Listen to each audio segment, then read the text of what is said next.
अस्सलाम वालेकुम दोस्तों, तुम्हारे लिए सारी 700 की जोड़ियों में 800 की जोड़ियों में सारी 800 की जोड़ियों में जबरदस्त कलेक्शन लेकर आया हूँ।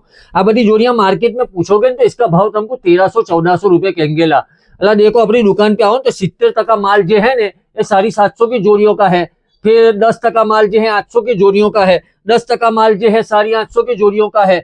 10% जो माल है दूसरा ये 1000 रुपयों की जोड़ियों का है। तो तुम्हारे यहाँ के खाली कह देने का कि तुम्हारे कितने वाली जोड़ी चाहिए तो इंशाअल्लाह ताला मिल जाएगी। पर याद रखियो, पूरे कॉन्फिडेंट के साथ कहता हूँ कि मार्केट में जे जोड़ी 1200-1300 की मिलती है ने ये जोड़ियां एमएलए कलेक्शन में खाली सारी 700 रुपए की मिलती है। खाली देख लो ने, अल्लाह के वास्ते जब अपनी दुकान पर आओ ने तो तुम है ना अपनी गाड़ियां ने रिक्शा हो ने तो इंडिया रेस्टोरेंट पार्क करके आइयो। अल्लाह का वास्ता है, तुमको यहाँ ट्रैफिक में बहुत तकलीफ होती है।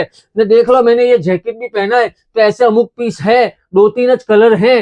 1300 रुपए वेलवेट के जैकेट का भाव है। ये बाहर से नरम है ने अंदर से गर्म है। तुमको क्या कहता हूँ, कोई भी जगह फाफे मारे वगैरह, कहीं भी रखड़े वगैरह ने कहीं भी कटाए वगैरह फायदा चीता हो ने तो एक जगह ने, इसका नाम है एमएलए कलेक्शन। अस्सलाम वालेकुम।